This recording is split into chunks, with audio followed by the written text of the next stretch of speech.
Shikues nderuar, ju përshëndesim rikthyer sërish në TikTok, ku do ndalem me ditën e sotme tek zhvillimet më të fundit në vendin tonë. Do të flasim për protestën. Në ditën e 24 të protestës, një nga përfaqësuesit e saj deklaroi gjatë fillimit se protestuesit po i kujtojnë kryeministrit se pse janë në këtë protestë. Në deklaratën publike drejtuar qytetarëve dhe mbështetësve, ai ka renditur një sër kërkesash duke theksuar se protesta është paqësore dhe mbarpopullore dhe kërkon dorëheqjen e panegociueshme të kryeministrit dhe gjithë qeverisë, krijimin e një qeverie teknike tranzitore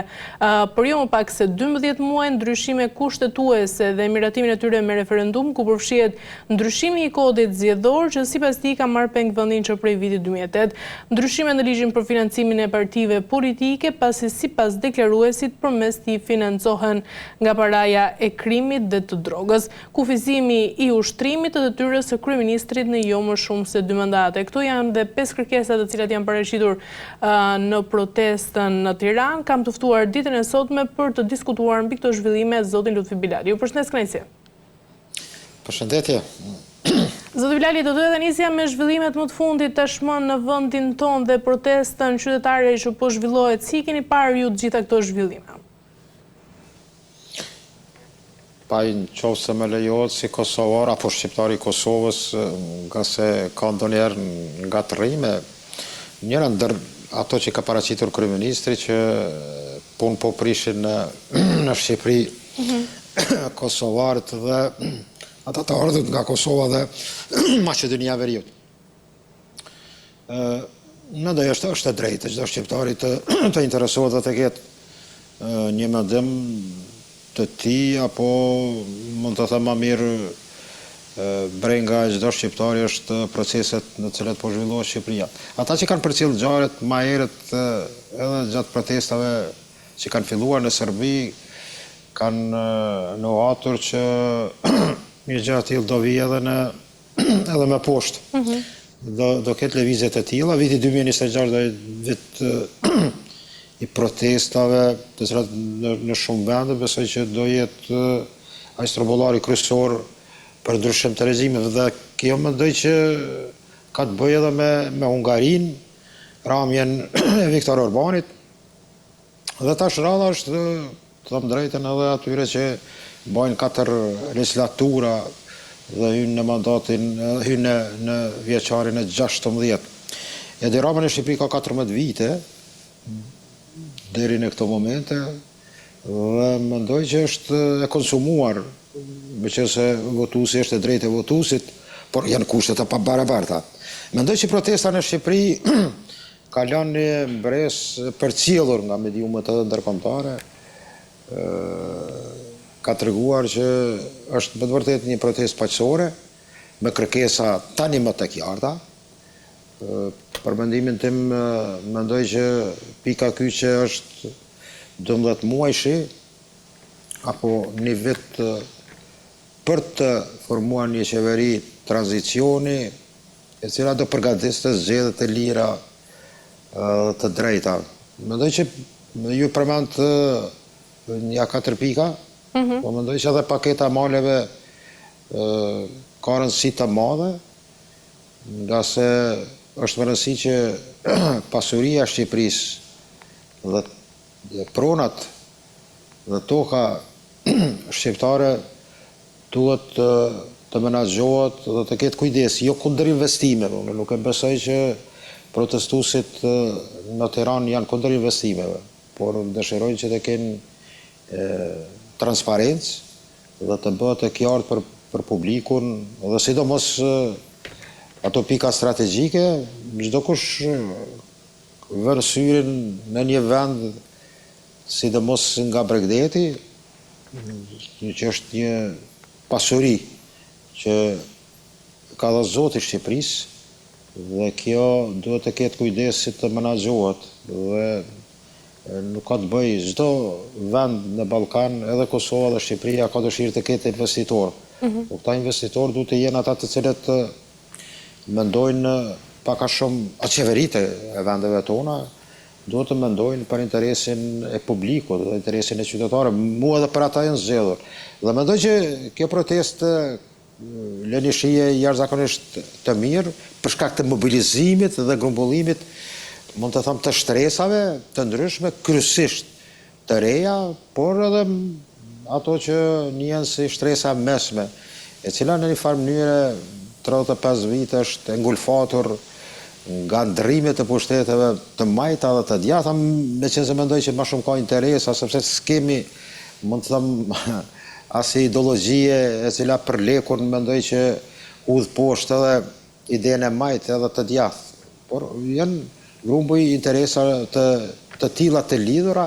nga formacionet të ndryshme politike të cilat kanë arritur që ta sjellin Shqipërinë në këtë pikë. Zoti Bilali, mendoni se qeveria do të ishte treguar kaq e nxituar se i përket këtij projekti në Zvërnec, nëse investitor nuk do të ishte dhëndri i presidentit Donald Trump Jared Kushner? Nuk mendoj që do shta ekskluziv ka të bëjë me emër të përveçshëm të familjes presidentit amerikan. Do shta hilja mund të jetë dikun tjetër, besoj që me Qiprën, pastaj edhe në Greqi, është ta quaj kështu një invazion ku blihen prona në emër të zhvillimit të turizmit apo të projekteve të ndryshme që në prapavi, se sot luftat nuk bëhen ekskluziv me tanke dhe me avion, por investohet me kapital dhe pastaj mund të ketë projekte të atilla që mund të rrezikojnë interesin e banorëve dhe qytetarëve të atij vendi, por edhe shtetit në tërësi. Dhe unë besoj që politika e tillë ta quajë shpopullimit nuk është e rastishme. Shqipëria fatkeqësisht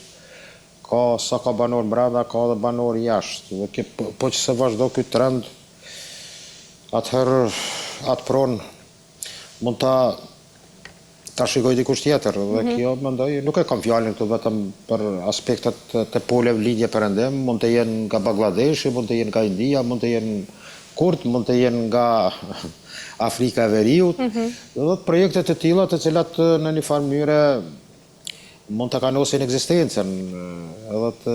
qenë son kombëtare. Por ta dallojmë atë që Zvërneci dhe Sazani janë dy pika të cilat në një farë mënyrë duhet të ketë një transparencë të plotë, nuk bëhet fjalë për një kundërshtim apo investim amerikan, ose kushdo qoftë, por besoj që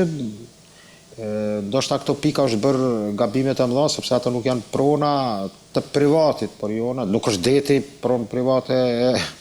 e personave apo të banorëve, është pronë publike, pronë shtetërore. Dhe Sazani, sidomos, është pika kyçe, e cila është një pikë, që mendoj, edhe në aspektin gjeostrategjik për armatën dhe ushtrinë shqiptare, por edhe për infrastrukturën e cila ka të bëjë me interesat. Unë nuk besoj që në ata resort dhe hotele luksoze që do banë, ka mundësi një qytetari thjesht të hitë e pini kafe atje. Dhe është jashtëzakonisht, këta flasin që interesi që unë e kuptoj logjikën ekonomike që mund të vinë investime, mund të jetë investime 3-4 miliardë që pastaj mund të ketë impakt në zhvillimin e GDP-s dhe buxhetit të shtetit shqiptar, por mendoj që mendoj që qeveria ka gabuar, që ka hyer dhe sidomos në paketën e maleve, ku realisht preken ekzistenca e pronave dhe pasurisë publike të shtetit. Dhe mendoj që transparenca e qeverisë ka qenë në minimum, sepse marrëveshjet e tilla apo jahtet ku janë bërë këto marrëveshje tregojnë qartë që nuk është aq e pastër e të reja që ka ndodhur edhe me Sazanin, por edhe me Zvërnecin, por edhe pjesë tjera në cilat mund të hynë pastaj në itinerarin e projekteve, ku Bregdeti shqiptar në një farë mënyrë, ose pikat kyçet e saj mund të sjellin probleme, qoftë për atë që quhet lëvizjen e heshtje, e dikuj që pretendon që nesër të jetë të bëhet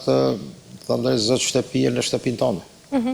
E qartë, zoti Bleri, nga ana tjetër, si e keni parë të gjitha sulmet nga vetë kryeministri shqiptar Edi Rama kur diaspora erdhi në Tiranë për të protestuar, pra ishte populli i Maqedonisë së Veriut, por edhe shqiptarët e Kosovës, dhe i shuajti se ata të Maqedonisë së Veriut nuk duhet të vinin për të protestuar në Tiranë pasi janë popull shtet formues në vendin e tyre, ndërsa Kosova është një shtet i pavarur. Pra ishin sulme të drejtë për drejta nga vetë kryeministri shqiptar, por nga ana tjetër të mos harrojmë edhe sulmet e këtyre 2 ditëve të fundit që po bëhen ndaj ish luftëtarit UÇK zotit Dritan Goxhaj. Kjo duket që është në panik dhe në siklet edhe vetë karriga ti, pozicioni ti. Mendoj që një politikan i përgjithshëm